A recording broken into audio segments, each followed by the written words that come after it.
Di tengah hiruk-pikuk kota terbesar di Amerika Serikat, sebuah pemandangan luar biasa terjadi. Jalanan yang biasanya dipenuhi lalu lintas kendaraan dan kesibukan kehidupan modern berubah menjadi lautan sajadah. Puluhan ribu umat Islam berkumpul di jantung New York untuk menunaikan salat Idul Fitri bersama. Mereka datang dari berbagai latar belakang, beragam bangsa dan bahasa, namun disatukan oleh satu tujuan, merayakan kemenangan setelah sebulan penuh menjalani ibadah puasa Ramadan. Peristiwa ini bukan sekedar ibadah tahunan, tetapi juga menjadi simbol berkembangnya Islam, bahkan di negara yang sering dianggap sebagai pusat peradaban Barat. Hari itu, New York tidak hanya menjadi kota bisnis dunia, tetapi juga saksi kebersamaan dan kedamaian. Pagi Idul Fitri di New York selalu menghadirkan suasana berbeda. Matahari perlahan terbit di balik deretan pencakar langit Manhattan, sementara ribuan orang mulai berdatangan ke lokasi salat di ruang terbuka seperti taman kota dan lapangan luas. Area-area ini dipilih karena mampu menampung jemaah dalam jumlah besar. Sejak pagi buta, umat Muslim hadir dengan pakaian terbaik mereka. Anak-anak mengenakan baju baru, orang tua datang bersama keluarga, dan para relawan sibuk menata saf agar ibadah berjalan tertib. Pemandangan ini terasa mengharukan. Di tengah simbol modernitas dunia, ribuan orang bersiap menjalankan salah satu ibadah paling penting dalam Islam. Komunitas Muslim di Amerika Serikat terus berkembang dalam beberapa dekade terakhir, dan New York menjadi salah satunya. Mereka berasal dari berbagai negara seperti Pakistan, Bangladesh, Turki, negara-negara Arab, Afrika, hingga Asia Tenggara. Keberagaman ini menjadikan komunitas Muslim di kota tersebut sangat dinamis. Namun, pada hari Idul Fitri, semua perbedaan itu seakan menghilang. Semua berdiri dalam satu barisan, menghadap kiblat yang sama, mengantunkan takbir yang sama, dan merasakan kebahagiaan yang sama. Menjelang pelaksanaan salat, jumlah jemaah terus bertambah. Saf-saf mulai memenuhi area yang telah disiapkan. Karpet dan sajadah dibentangkan, sementara relawan membantu mengatur barisan. Suasana khusyuk semakin terasa ketika gema takbir Idul Fitri menggema di antara gedung-gedung tinggi. Acara ini juga mendapat perhatian pemerintah setempat. Otoritas kota memberikan izin serta pengamanan agar kegiatan berlangsung tertib dan aman. Kehadiran petugas di berbagai titik menunjukkan bagaimana kehidupan masyarakat yang beragam dapat berjalan berdampingan dengan saling menghormati. Ketika imam memimpin salat, suasana menjadi hening. Puluhan ribu orang berdiri dalam barisan panjang yang rapi. Takbir bergema serempak, menciptakan momen yang kuat dan penuh makna. Bagi umat Islam, Idul Fitri bukan sekedar perayaan, tetapi puncak dari perjalanan spiritual selama Ramadan. Setelah salat selesai, suasana berubah menjadi penuh kegembiraan. Orang-orang saling bersalaman, bermaafan, dan mengucapkan selamat Idul Fitri. Anak-anak berlarian riang, sementara keluarga mengabadikan momen kebahagiaan. Tak sedikit warga non-Muslim yang turut menyaksikan, melihat langsung bagaimana perayaan berlangsung dengan damai. Fenomena ini juga menarik perhatian banyak pihak. Pertumbuhan komunitas Muslim di Amerika terlihat dari semakin banyaknya masjid dan pusat komunitas Islam.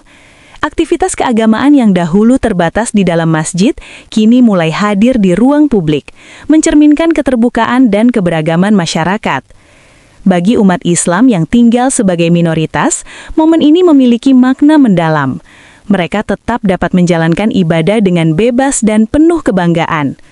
Berkumpulnya puluhan ribu orang menciptakan rasa persaudaraan yang kuat, mengingatkan bahwa mereka adalah bagian dari satu umat yang besar. New York yang sering disebut sebagai miniatur dunia, kembali menunjukkan wajah keberagamannya. Jalanan yang biasanya dipenuhi aktivitas ekonomi, berubah menjadi tempat ibadah massal yang damai. Puluhan ribu orang berdiri sejajar tanpa memandang status, warna kulit, atau asal-usul. Di tengah dunia yang kerap dipenuhi konflik, pemandangan ini menghadirkan pesan yang berbeda, bahwa kebersamaan, kedamaian, dan saling menghormati mampu melampaui segala perbedaan. Ketika matahari semakin tinggi, para jemaah perlahan meninggalkan lokasi dengan hati penuh kebahagiaan. Mereka kembali ke kehidupan masing-masing, membawa keyakinan bahwa iman, persaudaraan, dan kedamaian selalu memiliki tempat dimanapun manusia berada. Hari itu, New York sekali lagi menjadi saksi sebuah momen bersejarah saat puluhan ribu umat Islam bersujud bersama di jantung kota, memperlihatkan kepada dunia bahwa kebersamaan mampu melampaui batas apapun. Sehari sesudah Hari Raya, Amerika Serikat sedang diguncang sekaligus oleh berbagai peristiwa cuaca ekstrim. Badai salju menimbun wilayah Great Lakes. Badai dahsyat dan angin kencang menyapu bagian timur. Kebakaran hutan muncul di dataran, sementara wilayah barat daya mengalami panas yang terasa lebih seperti musim panas daripada musim semi. Ini bukan lagi sekadar laporan cuaca yang terpisah-pisah.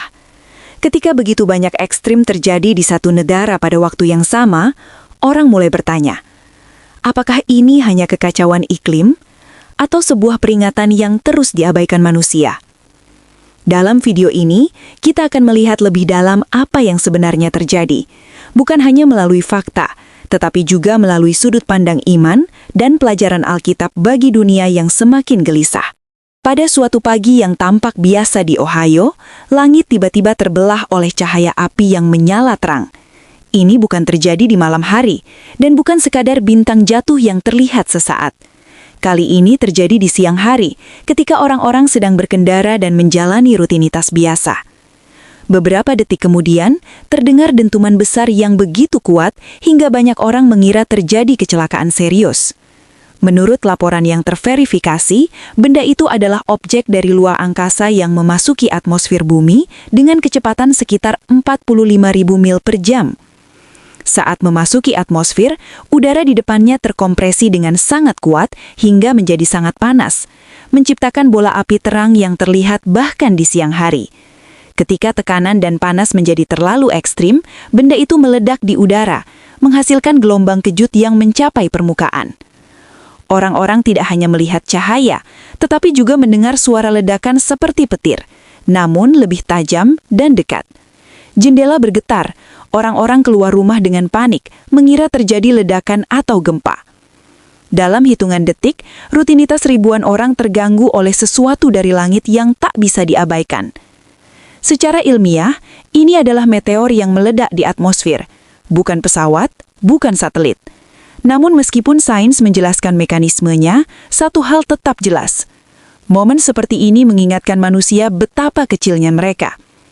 Alkitab telah lama mengingatkan hal ini. Gangguan di langit dan bumi sering menjadi panggilan untuk menyadarkan manusia.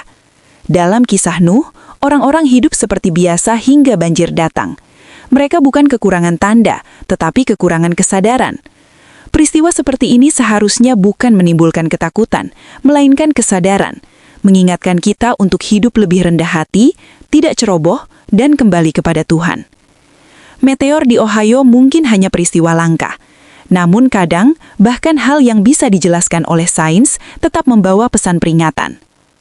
Dalam beberapa hari terakhir, Amerika Serikat menghadapi pola cuaca yang terasa tidak nyata. Hampir seluruh negara mengalami berbagai ekstrim secara bersamaan. Di satu tempat, salju menumpuk hingga lebih dari 60 cm. Di tempat lain, badai hebat dan tornado mengancam. Sementara itu, wilayah barat daya mengalami suhu mendekati 38 derajat Celcius di pertengahan Maret. Di Great Lakes dan Midwest, badai salju besar melanda Minnesota, Wisconsin, dan Michigan. Angin kencang menciptakan kondisi whiteout yang berbahaya. Jalanan tertutup, kendaraan terjebak. Di wilayah timur, badai berubah menjadi hujan lebat, angin merusak dan ancaman tornado. Banyak pohon tumbang, listrik padam, dan penerbangan dibatalkan. Setelah badai, udara dingin ekstrim langsung masuk, menciptakan perubahan suhu yang drastis. Di sisi lain, wilayah barat daya mengalami panas tidak biasa, meningkatkan resiko kebakaran hutan. Nebraska menjadi contoh dengan kebakaran besar yang sulit dikendalikan karena angin kencang. Hawaii juga dilanda hujan deras hingga menyebabkan banjir dan longsor. Jika dilihat secara keseluruhan, Amerika tampak seperti ditarik ke berbagai arah, membeku, terbakar, banjir, dan diterpa angin sekaligus. Meteorolog menjelaskan, ini akibat jet stream yang tidak stabil, suhu laut yang hangat, dan perubahan iklim. Namun bagi banyak orang, ini lebih dari sekedar istilah ilmiah. Ini adalah pengingat bahwa hidup sangat rapuh. Alkitab mengajarkan bahwa hidup benar tidak dimulai dari hal besar, tetapi dari pilihan kecil setiap hari. Berkata jujur, bersikap baik, rendah hati. Dalam kitab Mika tertulis, lakukan keadilan, cintai kemurahan, dan hidup rendah hati di hadapan Tuhan. Yesus juga mengajarkan, berbahagialah orang yang murah hati, karena mereka akan beroleh kemurahan. Dunia hari ini penuh penghakiman dan kekerasan, namun iman sejati mengajarkan kasih, pengampunan, dan kelembutan hati. Pada akhirnya, Alkitab mengingatkan satu hal penting. Hiduplah seolah suatu hari kita akan berdiri di hadapan Tuhan. Setiap hari adalah kesempatan untuk memperbaiki diri, menjadi lebih jujur, lebih sabar, lebih mengasihi. Iman yang sejati tidak membuat seseorang sombong, tetapi membuatnya lebih lembut, lebih baik, dan lebih penuh kasih. Dan itulah tanda kehidupan yang benar, bukan hanya berbicara tentang Tuhan, tetapi membiarkan firman-Nya mengubah cara kita hidup.